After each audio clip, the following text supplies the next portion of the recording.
Hi everyone! Welcome back to my channel. So for tonight, dahil dumating na yung aming in-order sa Lazada na electric oven, so ang first na gagawin is magbe-bake ng brownies. So ang aking hubby, Ron, ay dati na siya nagbe-bake ng brownies. So ito-try namin ulit ngayon mag-bake, and then kapag okay siya, we also plan to sell it dito sa area namin sa Eastwood. So tingnan natin at mag-start na tayo kung talagang masarap na yung brownies na gagawin.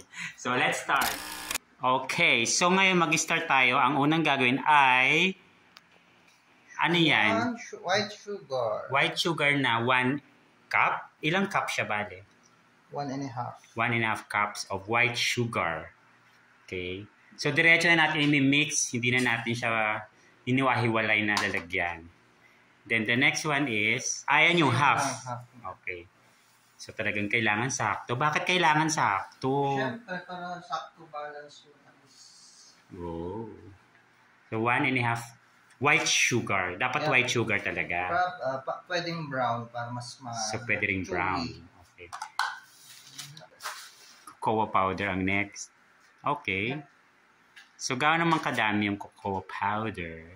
Cocoa powder is 3/4 cup. 3/4 cup. Okay. So, 3/4 ng cocoa. This is 1/2. Okay. Kailangan salain talaga yan kasi Ba't kailangan salain? mabubuo siya. Hindi maganda sa brownies. Okay. Kasi meron siyang mga bubong cocoa na ano.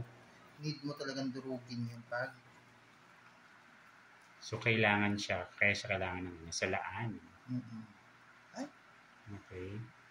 So, yung measuring cup mo, anong size niyan? 1/2 to. 1/2. And then 1/4. And then diba? 1 para 3/4. Ganun ba yun? Mahina ako sa mathematics. Okay. Kailangan mo siya. Kailangan ba saktong punong-puno? Oo, kasi... Ay, sorry. May Okay. buo na. So, yung buo na yan, Kailangan po natin durugin yan. so yan na yung 1/4 niya. Kailangan natin durugin. Okay. Okay.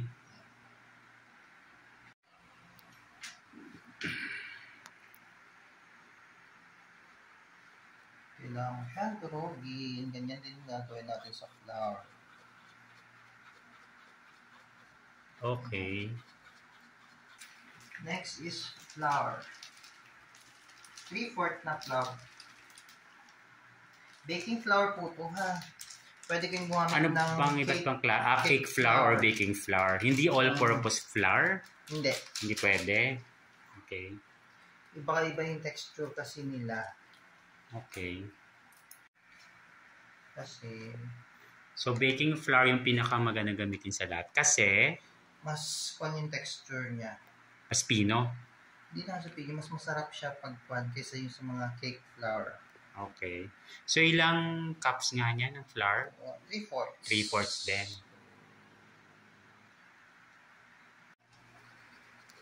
So, ganun din gagawin. Yep. Para maging pino ulit siya.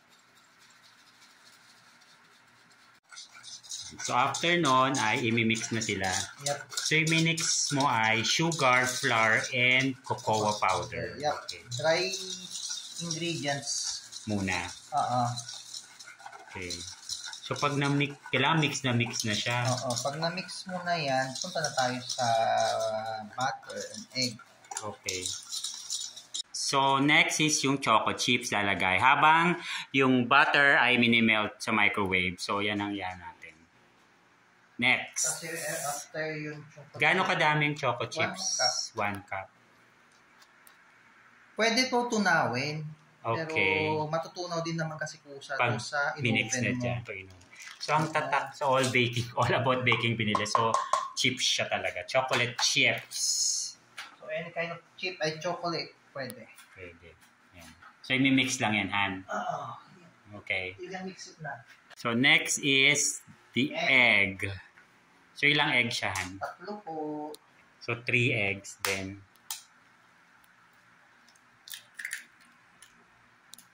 Okay. 3 eggs.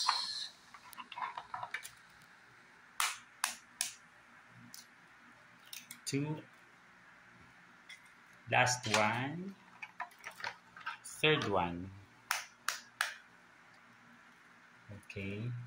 So, ano din yan. After ito, I-mix. i-mix. Sa mixer na po ito. Hindi na Diretso na sa mixer. Okay. Sa mixer na natin lalagay. Kasi, para mas maganda pa siya. So, ang next na gagawin ay Mag-pan na tayo. sa mixer na. Electric mixer na gamitin. So, yung minix kanina na flour, sugar, cocoa, plus yung chocolate chips, magkakasama na yon. Yep. So, ilalagay naman dito ngayon ay ang melted 3/4 na butter. Yan. Minelt lang natin yan sa microwave. Plus yung 3 pieces na egg. And then, maglalagay na tayo ng What's that? Vanilla. vanilla. Para saan nga yan? I don't know. Pampalasa. Pampabango. Pampabango. Okay. Yeah. So, 1 teaspoon. Isang ganun lang po. Isang ganun lang. Okay. So, mag-start na tayo Mix. Mix na po tayo. Mix na. Yan na ang yon. Bigyan na natin yung butter. So, yung butter ay nilagay.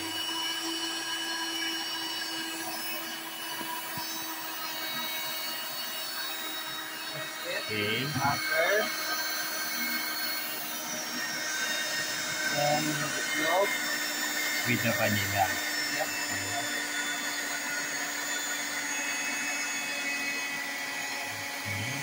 So, mimix natin siya hanggang sa yung talagang mix na lahat. Yung malapot na siya. Okay. Yung talagang completely na mix na. Kailangan mo lalain yung hilid mo para ma-mix talaga. Okay. Yung mix natin, hindi yung todo mixer ha, kasi hindi magandang outcome pag masyadong malakas yung mixer. So medium lang ba siya or low? Number 1 lang. Number 1 lang. And after that, Mga ilang minutes yan? pag nakita mo kung na-mix na siya lahat, pwede na yan, mga 2 to 3 minutes lang to. Okay. All done. Okay. So malapot na siya, which means pwede na siyang isa lang sa oven para i-bake. Ngayon yung oven, magpipreheat tayo. Okay. So ano dapat ang Yung preheat ng niya. temperature niya pag 180 preheat? degrees. 180 degrees. Okay. Preheat natin ng So 5 minutes. 5 minutes preheat. Okay. So next, ilalagay na siya sa hulmahan. Kailangan ng parchment paper. Parchment paper ba tawag dyan? Parchment.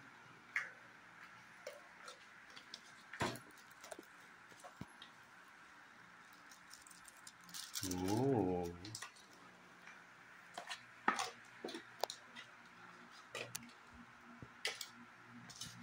So, malapot na malapot yung texture niya dapat pag bago mo siya i-forma. Okay. Kasi pagbasa, Bango? Mabango siya dahil dun sa cocoa. Yep. Wait lang. So, next na gagawin is? Flatten na po yung brownies. Yun. Flatten natin yan ngayon. So, kailangan pantay. Oo, para Para yung pag kinat later, tama lang yung laki. Yep. Ooh. Parang na-excite na akong tikman siya mamaya. Masarap yan with cold Coke. Midnight snack. Wow. Midnight snack talaga. Yes. Diba? Para pag nag-okay to, business. Yes. So ako ang mag-taste test niyan. QA. Wow. You're applying your profession, ha? Kailangan pumasa sa QA kasi pag di pumasa sa QA, hindi siya pwedeng pang negosyo. Okay.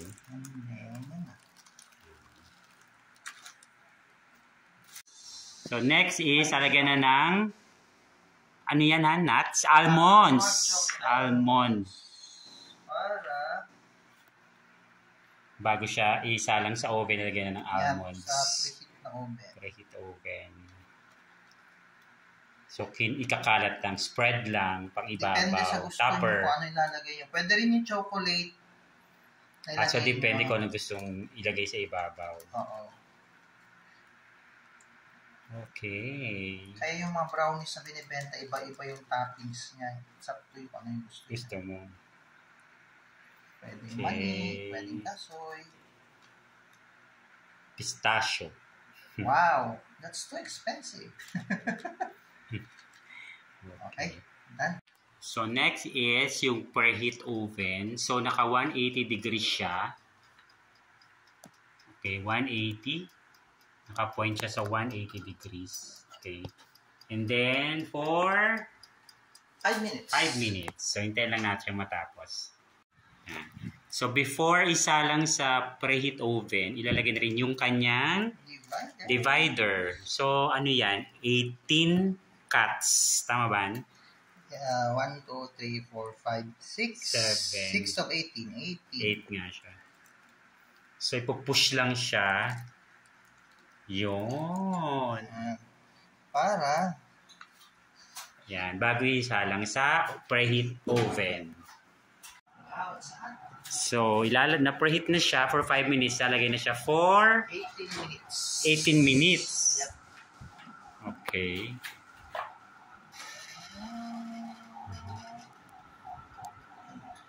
So, 80 minutes. Same temperature yan, Same temperature lang po. 180 pero 10 to 18 minutes.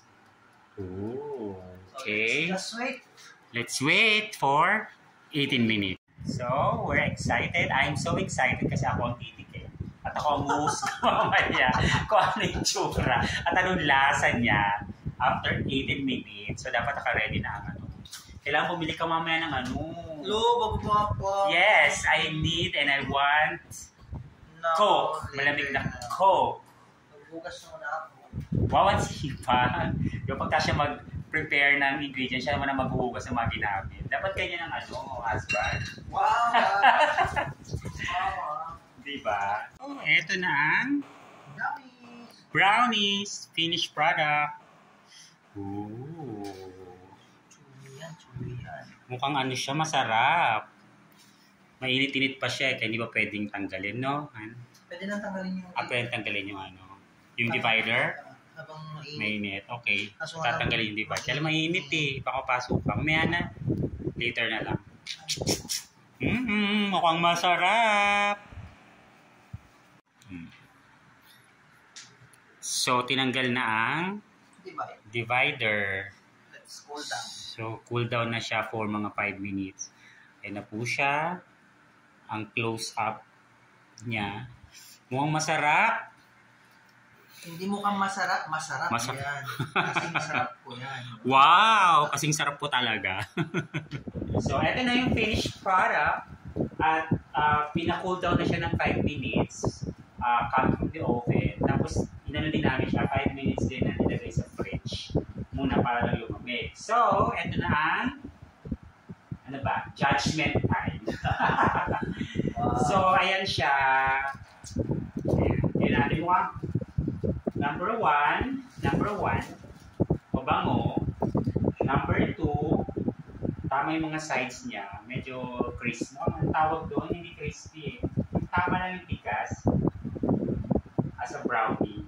Pero yung loob niya, pag tinignan mo yung moist siya sa loob. So, meron ako ditong Mountain Dew. Mountain Dew na talaga. Para ano, kasi matamis masyado yung for sure. Meron akong mixed fruits. So, ano, titikman ko na. Saan ako upuan? Try natin sa side muna, sa gilid. Kasi meron ako sa dulo. Ayan, o, guys. So, ano siya, moist yung gitna. Tapos meron siya itong almond sa ibabaw. Tapos dito, ano na siya, parang crispy ang tawag nun. Ano na siya. Parang nag-hold na ng todo yung ano. Titignan na.